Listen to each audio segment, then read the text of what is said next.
Welcome to the Crafting Character Podcast. Steve Carter here in association with my good friends at Food for the Hungry, CDF Capital, Preaching Today, and the Ascent Leader. I'm excited because today we get to have a conversation with someone who means the world to me, a man by the name of Carey Nieuwhof. Now, I know you probably know the name. You've probably read his blog posts. You've seen what he's put out when it comes to the Carey Nieuwhof podcast, which is about leadership in the marketplace, leadership in the church setting. I mean, this guy is a voice, but personally, he has been there for me. And here's what I mean. He wrote a book called Didn't See It Coming, and it came out a month, literally a month after I left Willow. And I remember just picking it up and reading it, and it was like ministering to me. And Carey was someone who reached out on the regular. I remember being in the desert, us talking as I'm walking. I remember just having to sit and reflect on the words from Didn't See It Coming. And he's just been the kind of person that I've admired from afar. And I'm excited because the thing about Carey is he understands leadership, yes, but he also understands preaching. He's preached at Connexus Church. He's the founding pastor there, a growing church in Canada. I think the world of that place. And as he stepped out and handed it off, and the church is doing fantastic, but he understands what it's like to have to preach multiple messages in a week. He knows what it's like to have to craft sermon series. He knows what it's like to have to kind of chase down content and ideas. And he also knows the leadership space very, very well. And he has a book coming out next month called At Your Best. And I really want to talk with him because I think, one, he's got this unique purview of kind of being outside the church right now, speaking to marketplace leaders, speaking to senior leaders, but he also is deeply, deeply connected inside the church for 30 some years, pastoring, leading, teaching, writing, all of that stuff. So he gets it. And he's someone who experienced burnout.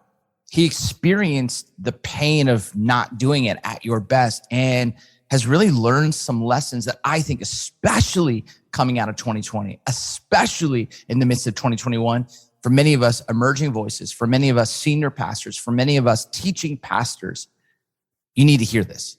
And so without further ado, let's welcome Carey Nieuwhof. Carey Nieuwhof, it is so good to have you here on the podcast. Obviously, I love you. You've been a brother. You have been a friend.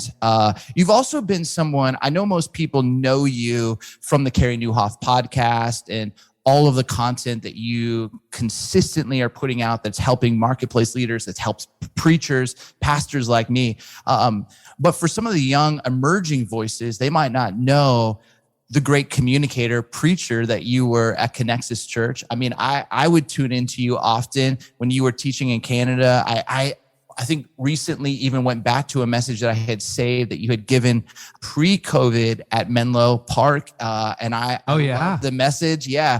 And so I think the world of you, and you've got a new book coming out called At Your Best. And I love the title. I love the idea of it. I love the concept of it. But I really wanted to kind of spend some time addressing for these pastors and preachers and communicators how we can live at our best. Maybe just start with the genesis of the idea of the book. Yeah, well, first of all, let me just say it's really mutual, Steve. I so appreciate you. Really, really have appreciated the conversations we've had and the body of your work over time. So yeah, it's one of those things that's really interesting. You know, I have probably starting to balance out now because I haven't been a lead pastor for 6 years, right? So, but I probably spent more time on my sermon writing for sure than on my leadership stuff. But you never know what's going to resonate with people. I mean, we had a good sized church and everything like that, and we had thousands of people come to Christ. It's awesome. But it's weird that, you know, for something that was a hobby that I would spend a fraction of the time that I would spend developing sermons, that's the stuff that went viral. It's like, okay, well, God, you know, you have a sense of humor. But yeah, I've spent like 30 years crafting messages. And the book comes out of the fact that I didn't do it well. I hit a wall when I turned 40, right? When I was around your age, 15 years ago. And our church was growing, not the biggest church in the world, but big for us and one of the largest in the country, fastest growing in our denomination. And I had a horrible equation for growth, which was more people equals more hours. But you know what's interesting too? I had a conversation with a Roman Catholic priest friend of mine, and he said, Carey, decline can be as big a burnout factor as growth can, right? Because you're just so discouraged. You think about the moment we're in right now, where I'm on this text chain with a bunch of people who lead significantly sized churches. Everyone's at like 40 to 50%. And it's like just so depressing. Anyway, the book came out of the fact that while I was a pastor trying to manage a growing church, preach every weekend, back then, I mean, you would know this, you had time at Willow. We were still following Willow right around the time that I burned out. We shifted models shortly after. The two are not related. But, you know, we had midweek service, man. We had a midweek service. I was doing like 60 messages a year, maybe. Yeah. Preaching most weekends and then a lot of Wednesdays. And of course, there was no social, so the pressure wasn't as great. But, you know, I got hit by the bus. I just, like a bug on the windshield, I burned out in 2006 and didn't know whether I was going to make it back or not. And so I thought I was going to write a burnout book. I turned out to write a don't get burned out book, get out of burnout, or never ever burn out if you can help it. Some strategies on how to avoid that, because time management is such a huge issue for so many leaders. Yeah, I think it's really interesting because, you know, so many pastors that I'm connected with right now coming out of 2020, they are feeling overwhelmed. They are feeling overworked because it's all a different kind of like reality, a different world right now. For some, they were so used to being behind the pulpit, writing messages. Then it went, you know, digital. Now it's like back to, and we don't know if it's going to move back to going on. I mean, all of this. And then you've got civil unrest. You've got the political side. I am finding that when you mention that these leaders, senior leaders, incredible leaders feeling at 40%, you just see you go, this is, it's not, and I don't see like any let off the gas anytime soon, which like makes me go, this book is like so needed. It's so needed because I think for many of us, all of the old playbooks don't seem to be working. I talk to so many communicators who are like, I miss the crowd. I miss the crowd. I miss the energy, right? And as communicators, that's who's listening to this podcast. By the way, I'm a longtime listener of your show. So thank you. Yeah. You blessed me many times with the conversations, but you know, we all like feed off energy and we all learned how to talk into a camera and that was okay. And then you go back and you're like, oh, I'm home. And then 40% of people show up or 50%. And you're like, there's no more crowd. Like the energy's gone. It's just not the same. I have a working theory that 2021 is harder on leaders than 2020 was. Tell me more. This is awesome. Well, I don't know. It's made up like all my theories, but I think Steve, 2020, and I'm not disparaging 2020. Okay. That was a brutal year. I mean, everything you mentioned and more. Plus we went through a very divided election. Yep. COVID had a brutal toll on so many people. It's still raging, but now it feels like we should go back to normal, but there's no normal. It feels like, okay, we need to get ready. Like, you know, I studied history. You read the Second World War, there's shortages of this and shortages of that, and the Nazis are advancing. And my parents were born in that window, and I'm like, wow, that's 5 years. How do you get through 5 years of that? I've always wondered. And now, you know, we don't know when stability is returning into the leadership landscape.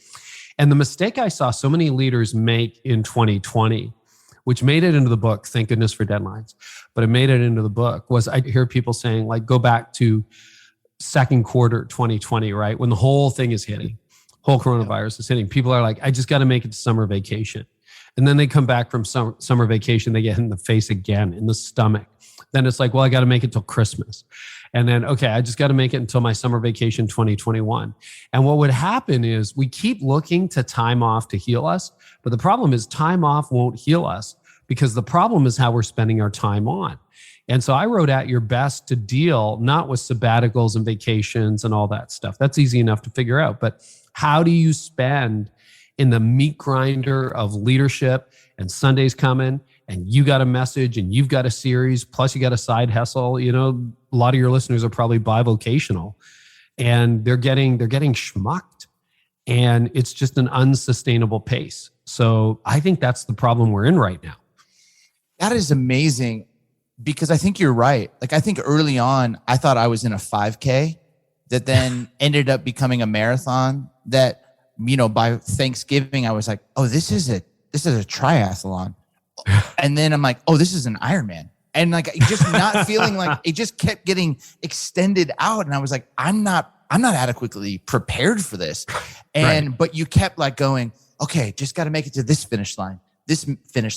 But that line that you just said, it's not about the time off. It's about how we spend the time on.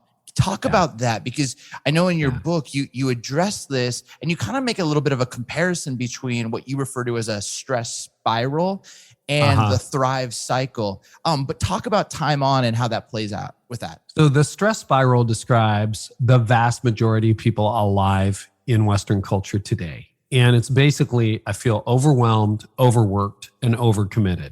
Got way too much to do. And our devices don't help with that, right? Because suddenly you have hundreds, if not thousands of followers, messages every day. It leaves you overwhelmed, overworked, overcommitted. And what happens when you're in that spiral, there's three principal assets that we all get every day and we have to handle, we have to steward, we have to manage: time, energy, and priorities. Your time in the stress spiral gets unfocused. Your energy goes unleveraged, and your priorities keep being hijacked. So I contrast that with something I found out on the other side of burnout 15 years ago. And it was years, I'm going to condense into 20 seconds, what was 5 years of prayer, counseling, coaching, thousands of dollars of professional help, trial and error, lots of experimentation. But I discovered what I now label as the thrive cycle, which is you take those three assets, time, energy, and priorities, and you focus your time, you leverage your energy, and then you get to realize your priorities, and there's specific strategies attached to each so that you can live in a way today that will help you thrive tomorrow. Before I burned out, I was living in a way that made me struggle tomorrow, right? I worked too many hours. I didn't eat. I didn't take care of myself. I didn't know how to manage all the competing priorities. I didn't know how to handle a growing church. I didn't know how to really handle a family, with two sons who were growing up. And I hit the wall, and I didn't declare a finish line. So my body did. And it just woke up one day and said, that's it, we're done. Like, we can't do this anymore. And burnout is terrifying. Like, for a driven leader, it's terrifying. So I realized I have to learn to work within limits. So that's where I came up with, okay, here's how I'm going to focus my time. I'm going to leverage my energy.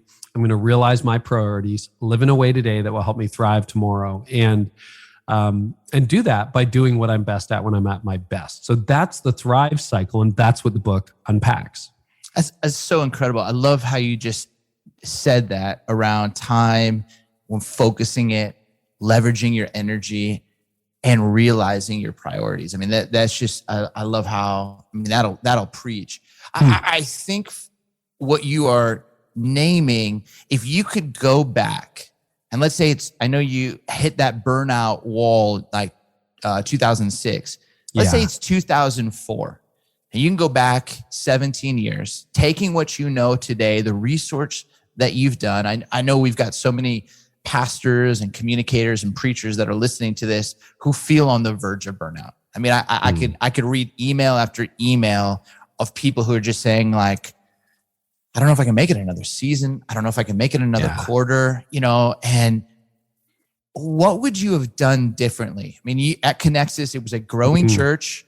You were a growing voice. You had priorities that were important. Knowing what you know now, how would you have gone back to 2004 with sermons that that needed to be written, leadership decisions that need to be made? Is there a way that you played that out a little bit and been like, I wish I would have done X, Y, or Z. And I think I could have realized some better priorities. So just totally transparently, I'm not sure 2004 Carey would have listened.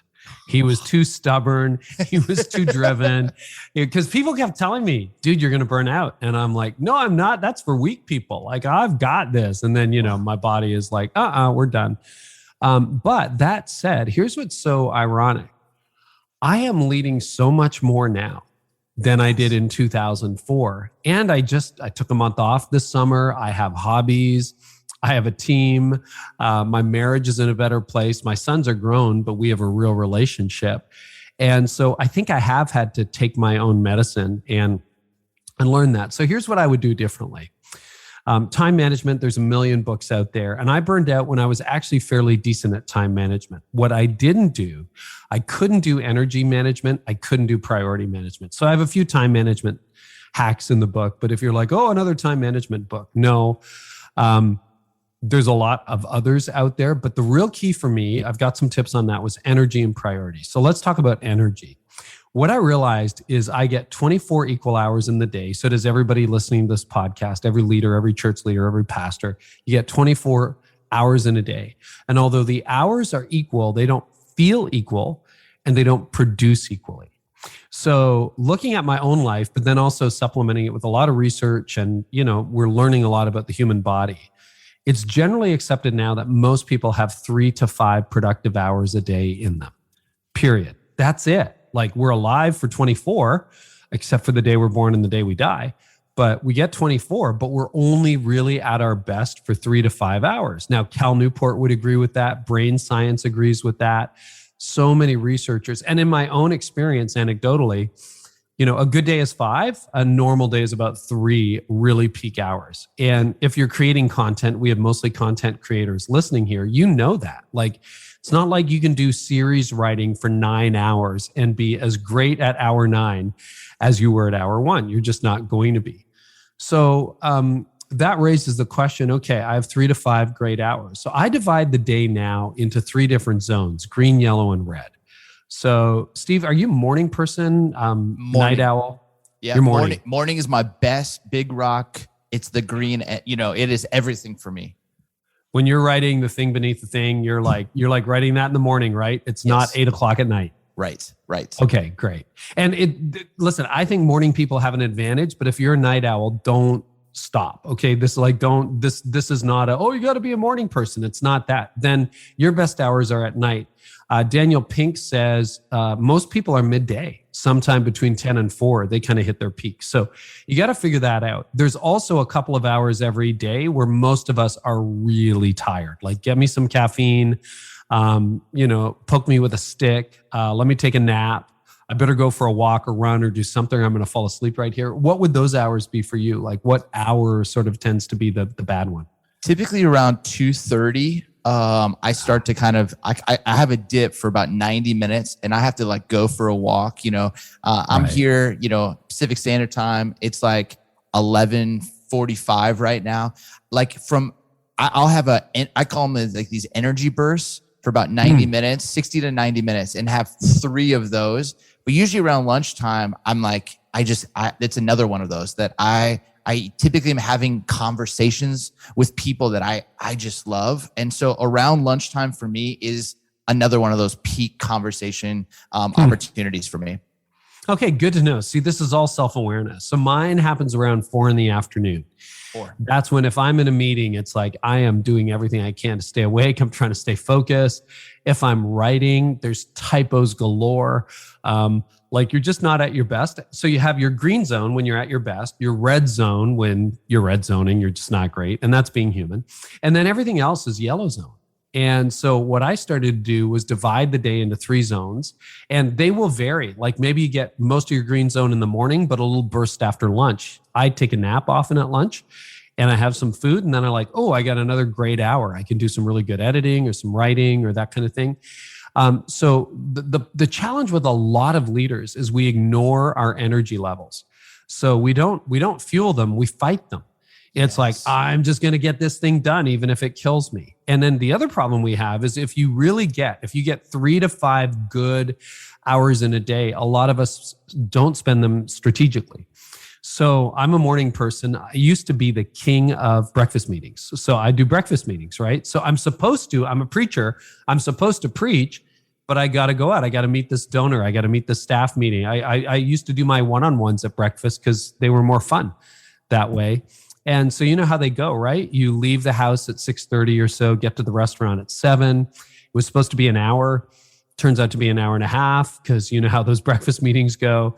Then you're like, oh, I got to drop by a coffee shop before I go to the office. Then it's 9 when you're in the office. Then you talk to people in the office. It's 10:30. You're like, oh, I got to check my inbox. So you check your inbox. You put out 5 fires. It's 11 a.m. You're already tired and you want to go home and you haven't touched your message. Right. And repeat by 5. 5 work days, you just do that 5 times because it wasn't a breakfast meeting, it was your workout, right? And you're not exactly training for the Olympics, but you went to the gym in the morning and now your message still isn't done. And this is, if you don't mind nerding out for communicators for a minute, this is where the problem hits. So the problem is then it's 3:30 on let's pick Wednesday, okay? Because Sunday's coming. So 3:30 on a Wednesday, your message still isn't done. The creative team is kind of yelling at you, hey, Steve, you got that outline? It's like, yeah, I got this idea, but you haven't really worked on it. You're thinking about it at home every night, so you're not fully present when you're at dinner because you've got that message. David Allen calls it open loops. And it's a brain research thing where if you have an open loop, you got that big thing you have to get done and it's not done. You might say, oh, I'm not working. But trust me, your brain is working. It is working on the message. It's not going to let you rest. Thursday comes around. You had someone in the congregation die. You're like, oh, I can say it here. You can't say this out loud anywhere else in public. Death is never convenient. Do you ever notice that? It's like nobody ever schedules it and says, this is a really good time for me to get ill. Is this now? That's not, cut that out if you want to. Everybody who has done what you and I do know exactly what I mean. Exactly. But it's never comes at the right time, ever. And then all of a sudden you got this funeral you got to prepare for. Now it's Thursday at 4:00. What do? A lot of us, because we're good at what we do, can sit down and whip something off in an hour and a half that will pass for Sunday. It's not your best work, but it got done. And even on Sunday, maybe somebody came to faith, maybe somebody got baptized, maybe someone said good sermon, but deep down, it's not very good. And if you didn't get that, then Saturday's gone and you're writing on Saturday. This is the life of a preacher. And I used to live that life.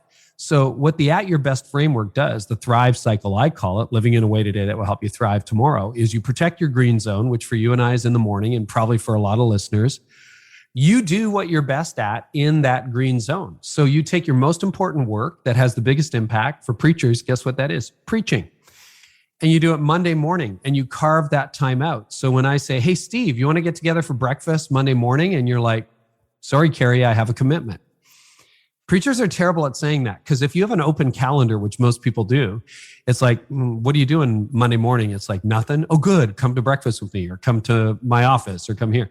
You're like, sorry, I have a commitment. The commitment is to yourself. Yes. It's ultimately to your church, to the mission, to your family.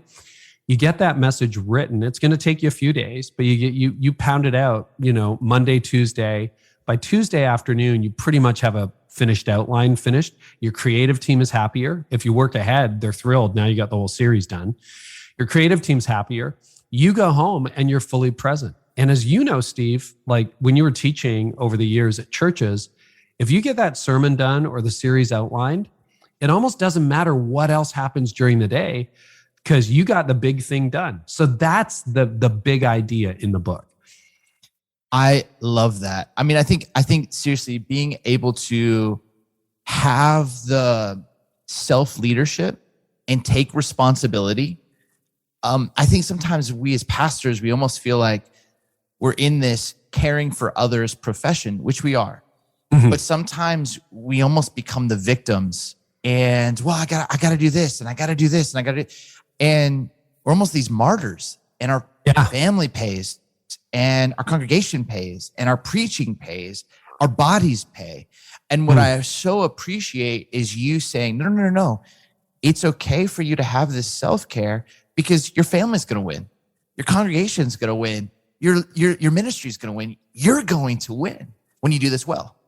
Well, play that out over a decade. So, you can do that for a week or two. That's okay. You do that for a week or two. And even now I have weeks like that where it all blew up. But now at least I can recalibrate and try to figure it out. But you do that for a couple of years and all of a sudden your toddler's in kindergarten and you've come home stressed, exhausted. You didn't really do a real vacation because you still had to work ahead in the next series because you didn't get it done. And your Saturdays are a bit of a meat grinder because you feel the pressure of Sunday because you're not really done. But then think about it in terms of fidelity to your calling and to becoming a world-class communicator, which you have invested a lot of your time in. Getting the message written is one thing. Becoming a better communicator is something entirely different. Because if you want to become a better communicator, you probably should read some books on effective communication, probably want to listen to other preachers, listen to other podcasts. And I think the effective use of your green zone is to do both. So spend an hour reading about world-class communication, or study some TED Talks, or look at what other innovative communicators are doing and figure out what works for your setting. Then work on your series, develop your ideas. I just read a mutual friend's book and an advanced copy of John Mark Comer's Live No Lies. Yes. And I don't know if you've had a chance to dig into it. It'll be out soon. But man, I kept texting him. I'm like, dude, this is crazy good. And we had a long conversation about it. He did so much research for that. Yeah. That does not happen because you wrote that chapter Thursday afternoon at 4:00 trying to get ready for your Friday off. Like it happens because he spends an hour reading every single morning. And he's 41 now. I'm like, I can't wait until you're 60 or 70. Like, do you know how that compounds over time? And so what a lot of communicators do is they cheat their gift. And by that, I mean, they use their gift, but they never develop it. They never sink in the 10,000 hours that Malcolm Gladwell talks about that we all need to become really expert at our craft. So, a good use of your green zone 3, 4, 5 days a week is, work on your message. Start working ahead. Your team will thank you. Your staff will thank you. Start studying great communicators historically. Learn from people from different traditions than you're in and hone your craft, sharpen that saw, and you will become a better communicator. You will see the immediate benefit of, oh, when I'm home, I'm home. I got my day off and I didn't have to worry about it because I was finished. Your team will thank you. You'll get all those immediate benefits. But what will happen like compound interest? It's that putting $50 a week in the bank when you're 19, when you're 25, you still haven't got a lot of money in the bank. But when you're 50, holy cow, that compounded. And that's when, and for all the young leaders listening, that's when you're a different person at 30 than you were at 20, at 40 than you were at 30, at 60 than you were at 50. And it's that compound wisdom that really makes the difference. So using your green zone for that will really, and then, use it for strategy, for vision.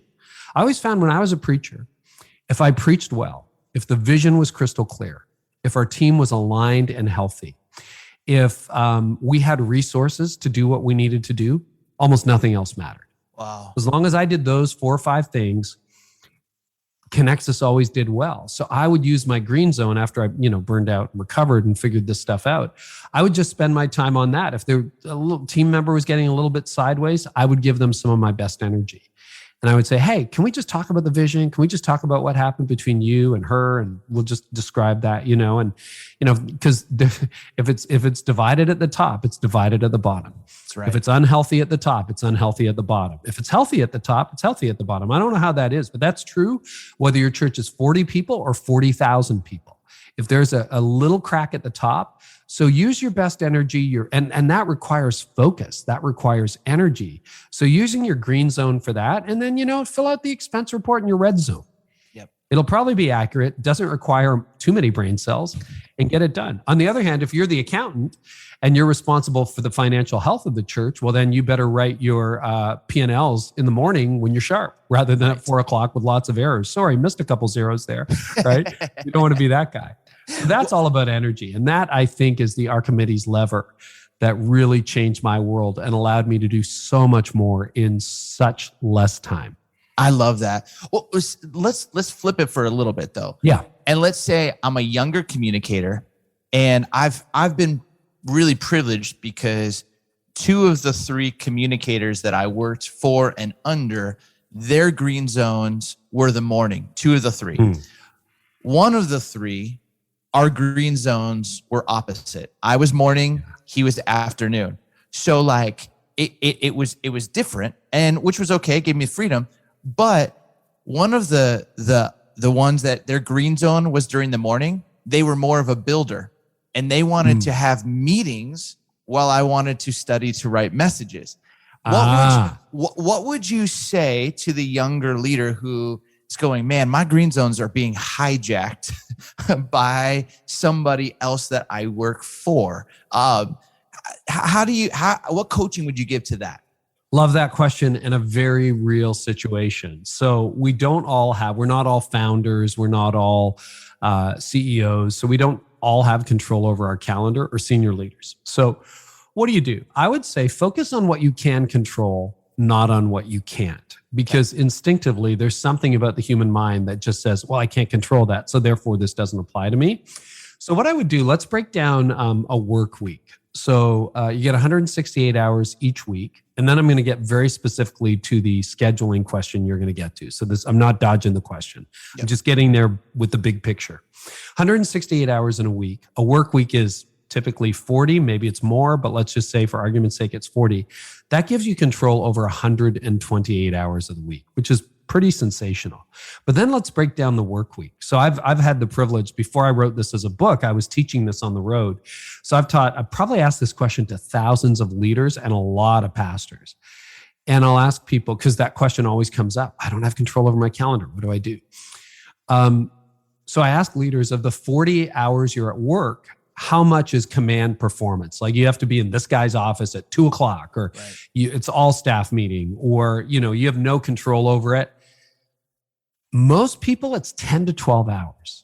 When I've asked the question recently, it's been more like 5. But let's say for argument's sake, somebody listening here has a high watermark and says, Carey, it's 20 hours a week. It's 20 hours a week where I have to be at this meeting and that meeting, in this place, in this location.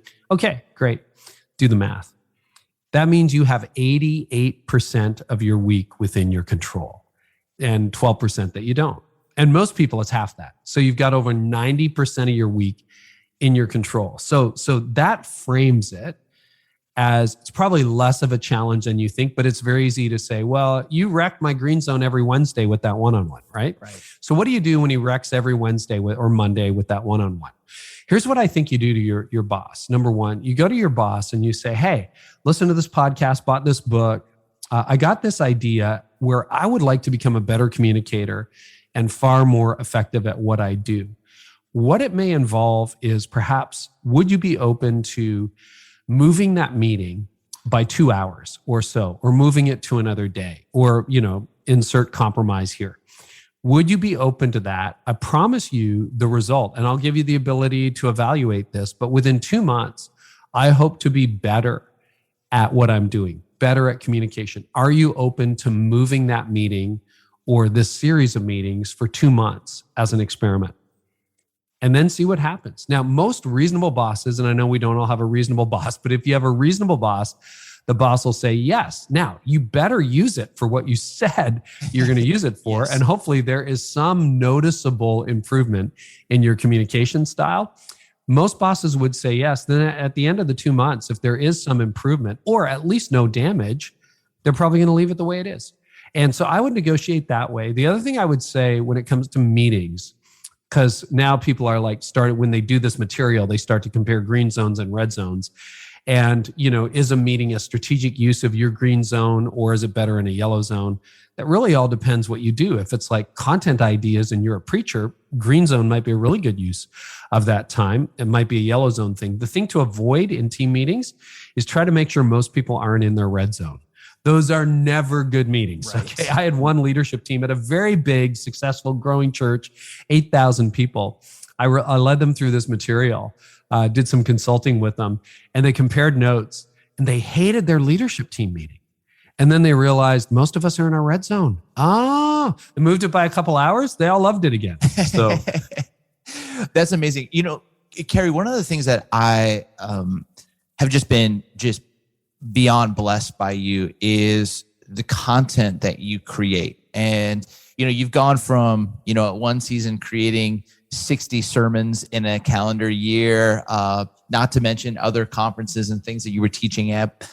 But you are one of the most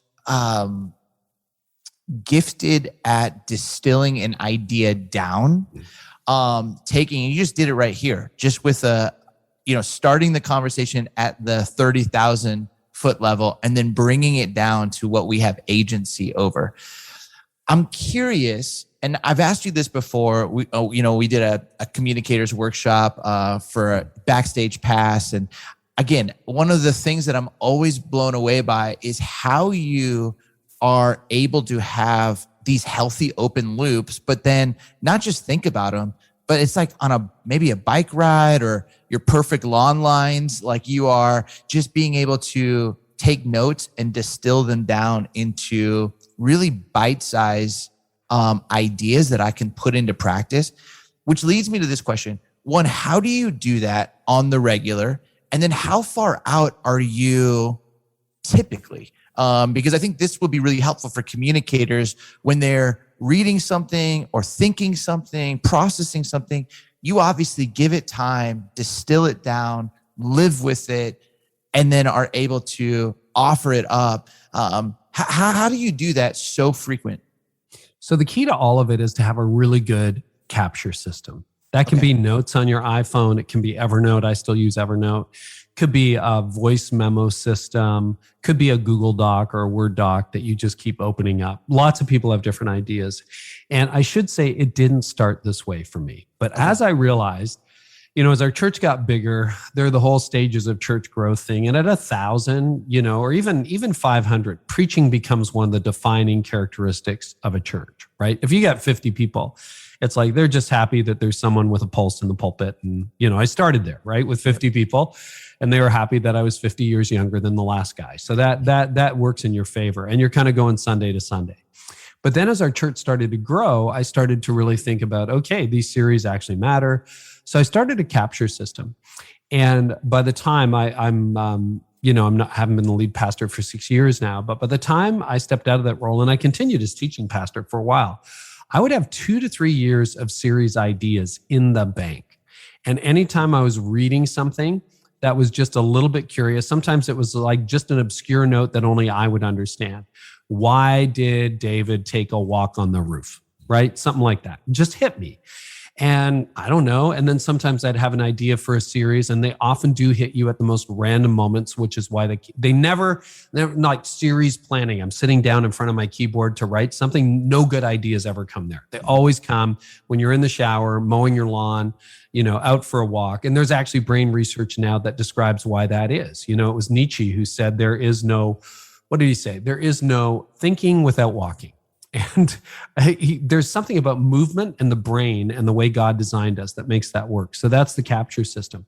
Then I would go over them in a more significant way when I was preaching, going, is this a series or not? No, that was a bad idea. Oh, but that led me to this, which led me. And then I'd start outlining them. And then I would pull my favorite ideas, because in the end, I wasn't doing 60 messages for the last decade because things have changed so much. I was down like everybody else to 30 to 35 messages a year.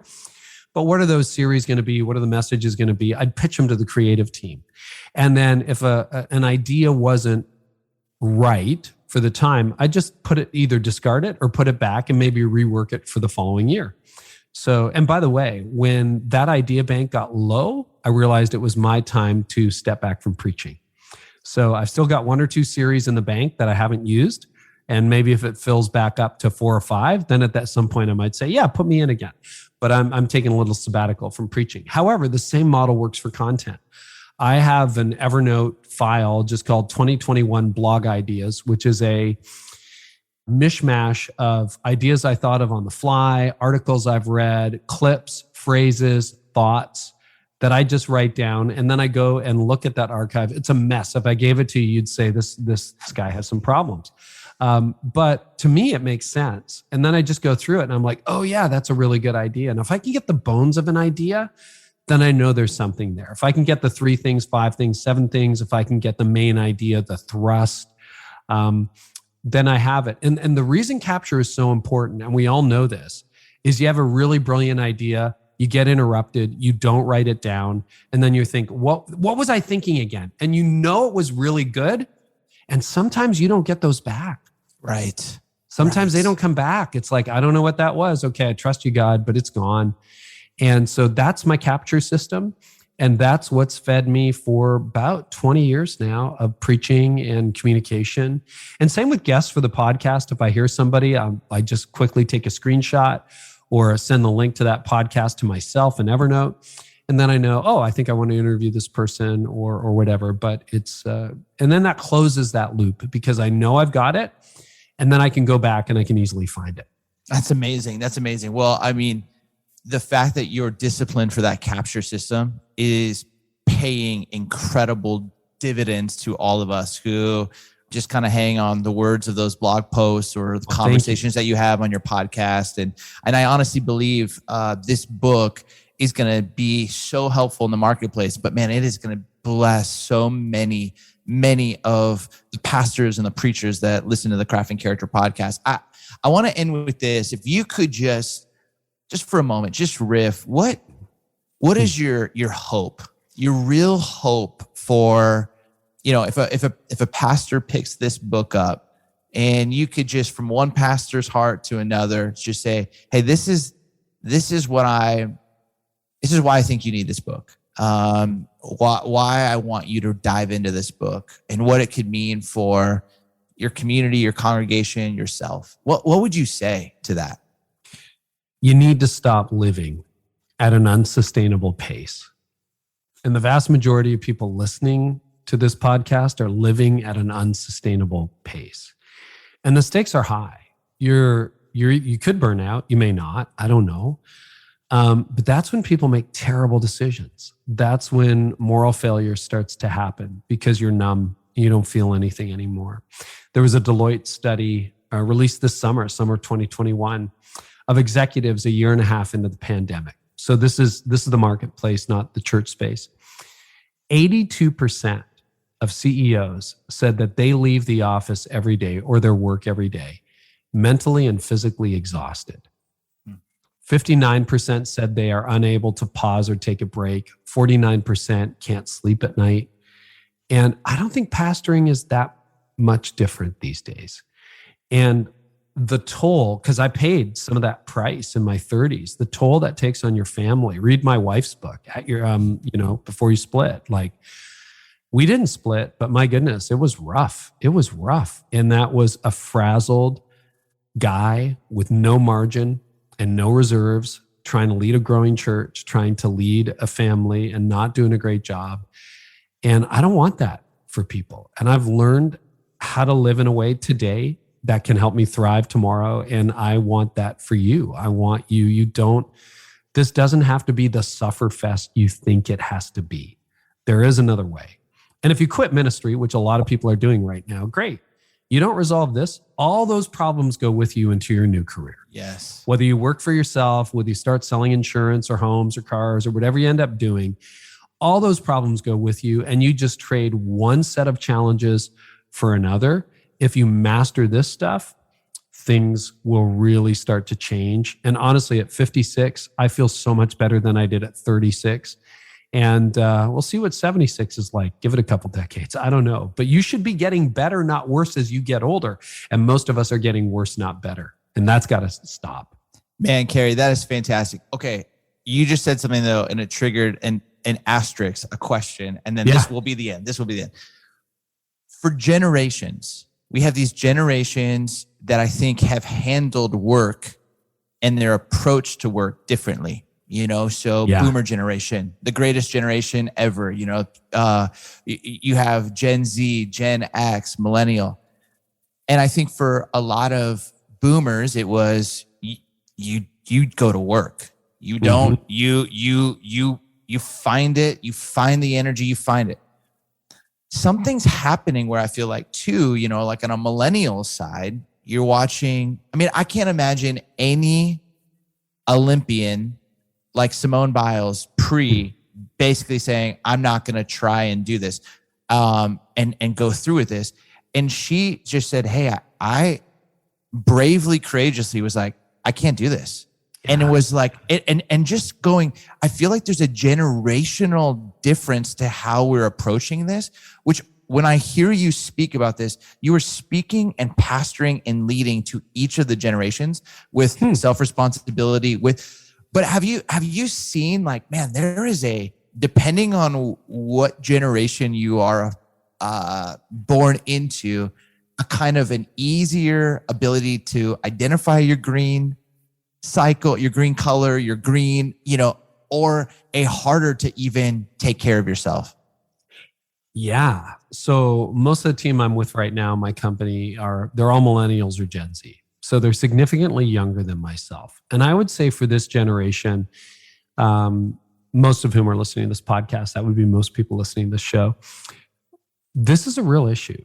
And, digital natives now, they've never known an off button. They've never known any of that. So it's being bombarded 24/7.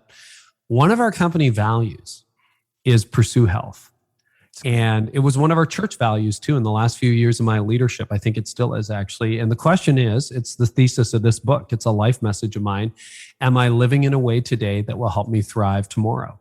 One of my jobs as a boss, as a CEO, as a founder, is to make sure that my team lives in a way today that will help them thrive tomorrow. That my responsibility is, and I don't want to overstep my bounds, but you're right, it is in the air. And there's a lot of leaders who are like, I'm not selling my soul for a paycheck.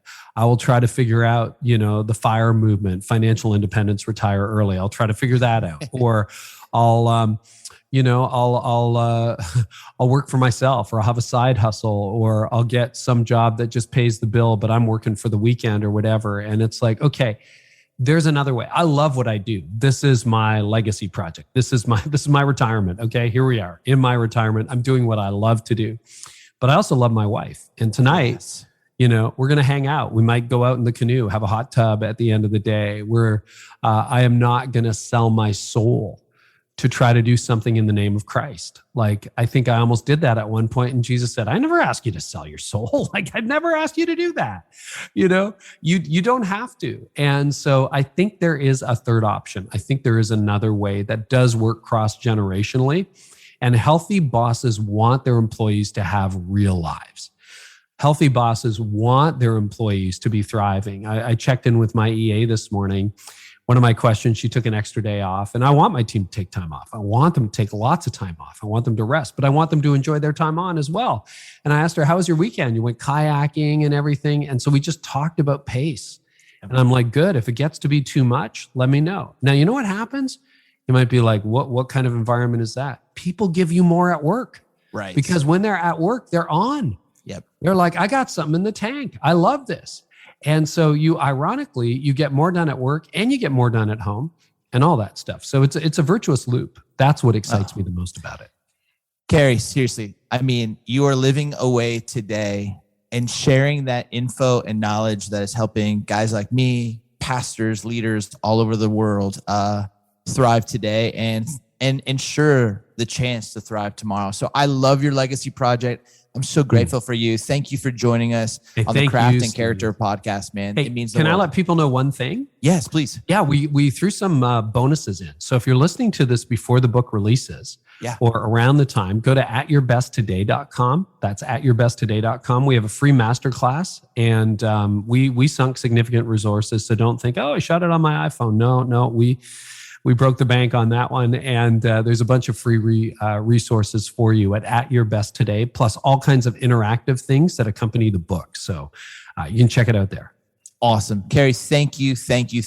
And many blessings. I'm so excited. We're going to do a giveaway with this book because I want as many of these pastors to get this book in their hands, because if they can get their schedule right, and they can get the green cycle, thrive cycle right, and not live in that stress spiral, their preaching, their marriage, their health, all of it is going to be so much better, and the kingdom will win. So thank you so much, brother. Have a blessed day, and we'll talk soon. Thanks, Steve. Well, I'm so grateful for that time to interview Carey. And again, I think the world of the man. You got to follow him. If you've not subscribed to his podcast, go find it. You can watch it on YouTube. You can subscribe, Spotify, Stitcher, Apple. It's everywhere. The guy's a content machine. And I'll tell you what, the things that he puts out, I often will read and wrestle with the ideas. He pushes me. He confirms some thoughts that maybe I've been wrestling with. He puts language to ideas that I haven't even kind of actually had the time to. He is forward thinking. He's just an absolute gift. So follow him. subscribe, and let's be the kind of people who dive into this book, because I believe if we're going to be great communicators at our craft, we got to be at our best at home, at our best with our friends, at our best with God, at our best at the pulpit. So get that book. It's going to be awesome. Hey, another thing I want to make you aware of is we have another cohort, a crafting character cohort starting really, really soon. It's been cool because we're trying to do, 6 of these a year with different coaches. We've had Nancy Beach is kicking one off in September. We've had Mark Moore, who is a teaching pastor and legend at Christ Church of the Valley out in Phoenix. We've had Dick Alexander, and who's just fantastic. We also have Dave Stone. And Dave Stone, many of you know, great teacher, part-time magician. If you didn't know, the guy's amazing. But he was at Southeast, went through an amazing succession with Bob Russell, but then also handed it off to Kyle Eidelman. He's just a pastor's pastor, definition of humility. I think the world of this guy. And so he's kicking off a brand new year-long cohort. Will start in November. And I would love for you to be involved with that. If you're trying to get better at the craft of communication, what you can do is you can go to the ascentleader.com, and you can sign up to learn more about how you can go on this journey. You'll get this amazing opportunity to go to meet with 3 different communicators from around the country and really begin to kind of grow, learn, kind of chop it up. And you'll have a coach who's walking with you and helping you get better. And every person who's gone through the cohort, they've reached out to me and they've told me, hey, I've actually gotten better, and here's how I've gotten better. And I would love for you to experience that. Obviously, we're talking about character. We want you to have and develop the right practices so that when you are off the stage, you are still living a life that demands an explanation. So if you want to learn more, feel free to check that out. You can always email me at steve@steveryancarter.com, and we'd love to tell you more about it. Much love, everyone. Grace and peace.